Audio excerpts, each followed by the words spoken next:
সন্ধিয়া মৰমৰ ছাত্ৰ ছাত্ৰীসকল বিবিধি ডিজিটেলৰ অন্য এটা ভিডিঅ' লৈ তোমালোক সকলোকে স্বাগতম জনাইছো। আজি আমি মেথছৰ যি আলোচনা কৰি আছিলোঁ আগতে ৰৈখিক সমীকৰণ জোৰৰ সমাধান পদ্ধতি তাৰে আমি 3 নম্বৰ প্ৰশ্নকেইটালৈ তোমালোকৰ ওচৰত হাজিৰ হৈছোঁ। ইয়াৰে আমি দুই এটা প্ৰশ্ন আজি আলোচনা কৰিম।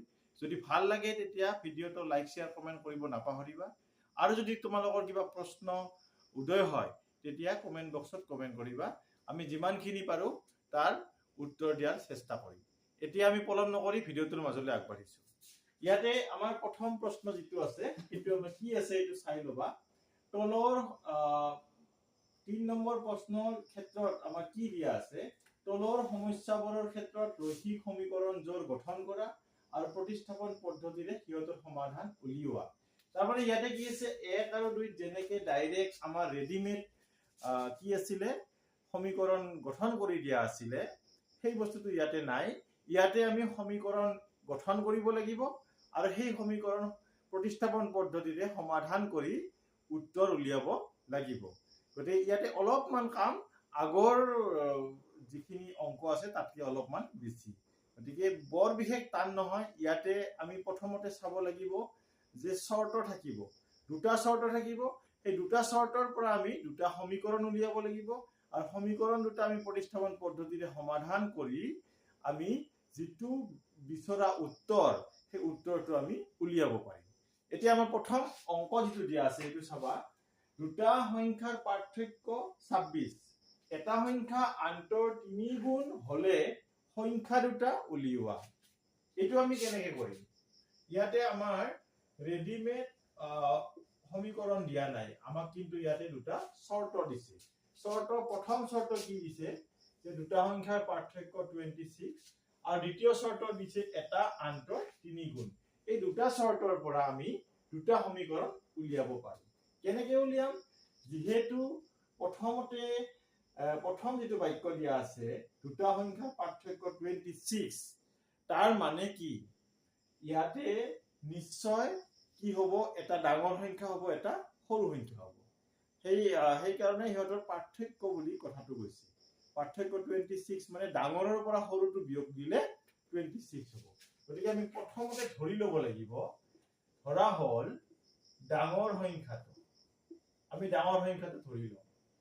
ডাঙৰ সংখ্যাটো x, সৰু সংখ্যাটো ধৰি লওঁ, ধৰা হ'ল সৰু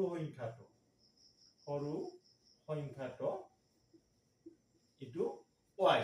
এতিয়া প্ৰথম চৰ্ত মতে, প্ৰথম যিটো চৰ্ত এই চৰ্ত মতে আমি এটা সমীকৰণ পাম। সেইটো হৈছে কি ডাঙৰ সংখ্যাটোৰ পৰা সৰু সংখ্যাটো বিয়োগ কৰি দিয়া। x - y = কি হ'ব 26। এইটো 1 নম্বৰ সমীকৰণ। এইটো আমি 1 নম্বৰ সমীকৰণ পাই গলো।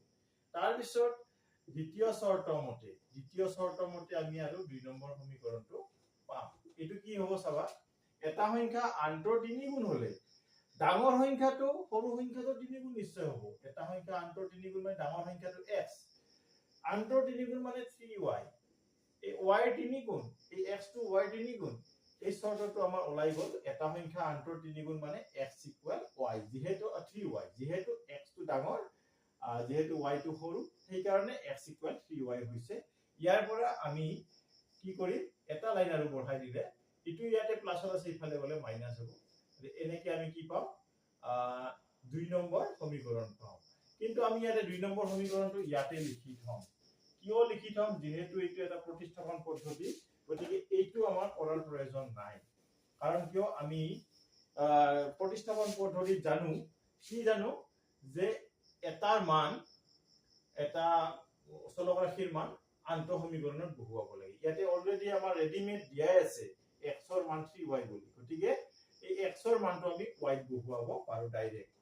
গতিকে কি হ'ব যে x ৰ মান 1 নং সমীকৰণত বহুৱাই পাম। যেহেতু x ৰ মানটো 2 নং সমীকৰণত আছে, গতিকে সেই কাৰণে আমি কি কৰিম 1 নং সমীকৰণত বহুৱাম।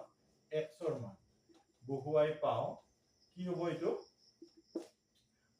x মানে 3y, x ৰ ঠাইত 3y বহুৱাইছো, -y = 26। ইয়াৰ পৰা কি হ'ব 2y = 26।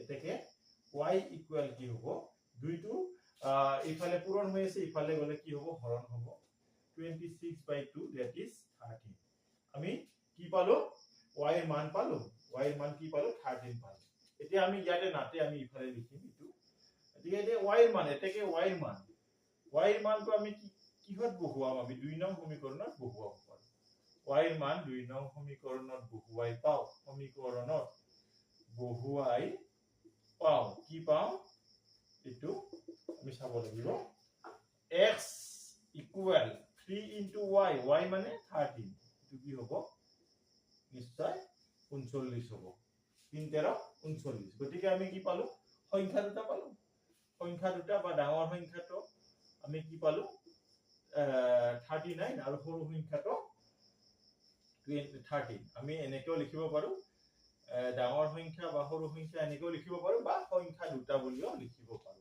39 মাইনাস কি হ'ব 13 এনেকে আমি সৰি 39 আৰু 13 মাইনাস নহয় 39 আৰু 13 এনেকে আমি সংখ্যা দুটা উলিয়াব পাৰো গতিকে এইটোৱে কথা ইয়াতে অলপমান কৰণীয় কাম থাকে কি যে আমি যিখিনি আমাৰ কথা দিয়া থাকে সেই কথাখিনিৰ পৰা আমি দুটা শৰ্ত আমি পাম এই শৰ্তৰ দুটাৰ পৰা দুটা সমীকৰণ উলিয়াম আৰু সমীকৰণ দুটা সমাধান কৰি যেতিয়া x আৰু y মান পাম তাতেই আমাৰ কি উত্তৰবিলাক সোমাই থাকিব গতিকে এইটো পদ্ধতিৰে আমি এনেকে কৰি ইয়াৰ পিছত আমি দ্বিতীয় অংকটো লৈ যাম মৰমৰ ছাত্ৰ ছাত্ৰীসকল এইবাৰ আমি ইয়াৰে 2 নম্বৰ অংকটোলৈ আহিছো এই অংকটো অলপমান জ্যামিতিৰ লগত জড়িত অংক ইয়াতে কি দিয়া আছে প্ৰথমতে এইটো চাই ল'ব লাগিব দুটা সম্পূৰক কোণৰ ডাঙৰটো সৰুটোতকৈ 18 ডিগ্ৰী বেছি কোণ দুটা নিৰ্ণয় কৰা ইয়াতে এটা কথা আছে প্ৰথমতে আমি জানিব লাগিব সম্পূৰক কোণ কি সাপ্লিমেন্টাৰী এংগল এই সম্পূৰক কোণটো কি আমি জানিব লাগিব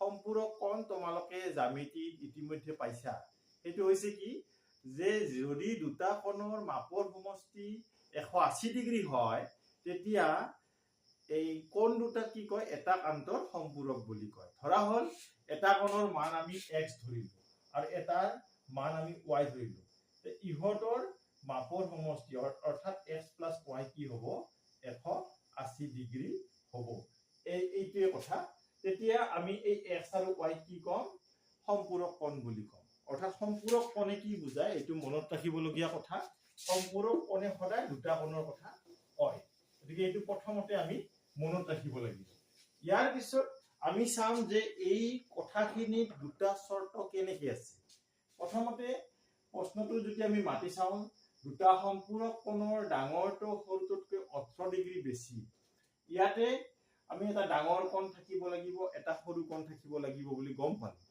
আৰু এটো 18 ডিগ্ৰী বেছি মানে কেনেকুৱা ধৰণৰ যদি ডাঙৰ কোণটো x হয় তেতিয়া সৰু কোণটো কি হ'ব যদি y ধৰো তেতিয়া কি হ'ব x = y + 18 হ'ব এই শর্ত এটা হ'ব আমি এই কথাখিনিৰ পৰা এই এটা শৰ্ত পালো এতিয়া কথা হল দ্বিতীয় শৰ্তটো কি পাম দ্বিতীয় শৰ্তটো এই অংকটো ডাইৰেক্ট দিয়া নাই কিন্তু দ্বিতীয় শৰ্তটো আমাৰ কোড সোমাই আছে এই সম্পূৰক বলা এই কথাটোত সোমাই আছে হেতু প্ৰথম শৰ্ত হিচাপত আমি ইয়াত প্ৰয়োগ কৰিম হেতু হৈছে কি দুটা সম্পূৰক কোণ মানে ইটোৱে বুজায় কোণ দুটাৰ মাপৰ সমষ্টি 180 ডিগ্ৰী গতিকে এইটো আমাৰ কি হ'ব প্ৰথম শৰ্ত হ'ব আৰু প্ৰথম শৰ্তটো আমাৰ এই সম্পূৰক শব্দটোৰ মাজতে সোমাই আছে গতিকে আমি ইয়াতে কেনেকে কৰিম এটো চাই লবা একেবাৰে সহজ ইয়াতে আমি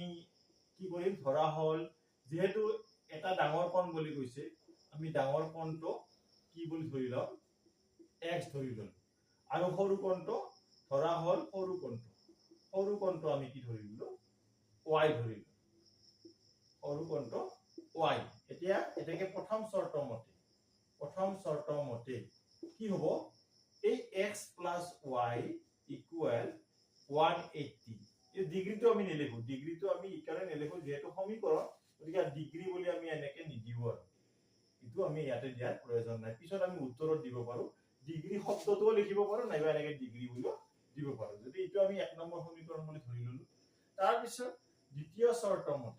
দ্বিতীয় শৰ্তটো মানে গোটেই বাক্যটো যদি পঢ়ি চোৱা যায় তেতিয়া আমি দ্বিতীয় শৰ্তটো পাম এটো হৈছে কি এইমাত্ৰ অলপ আগতে ক'লোৱে যে ডাঙৰ সংখ্যাটো x এই x সংখ্যাটো সৰুটোতকৈ কিমান 18 বেছি, তাৰ মানে x plus y x equal y plus 18 এইটো হ'ব।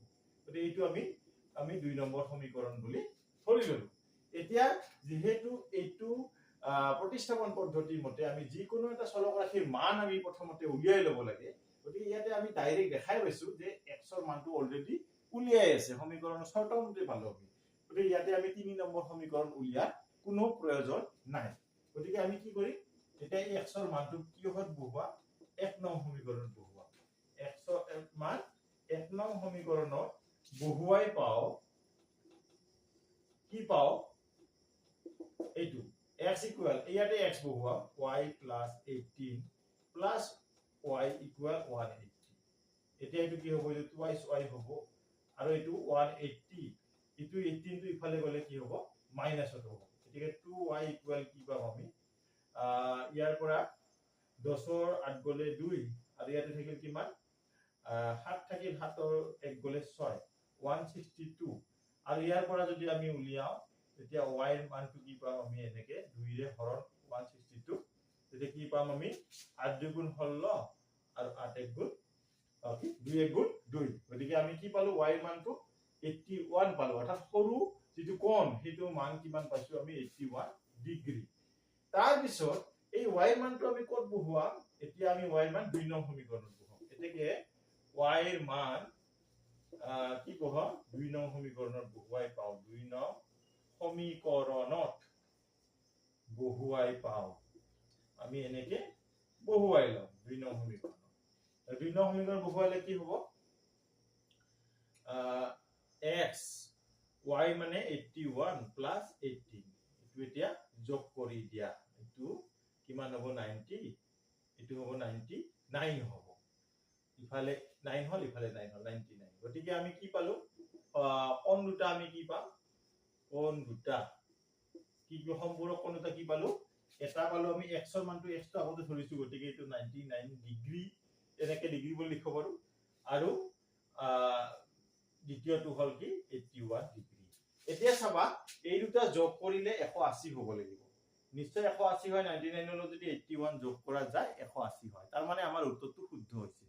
কাৰণ কিয়, কোণ দুটা সম্পূৰক হ'ব, সম্পূৰক হলে দুয়োটা কোণৰ মাপৰ সমষ্টি 180 ডিগ্ৰী হ'ব লাগিব।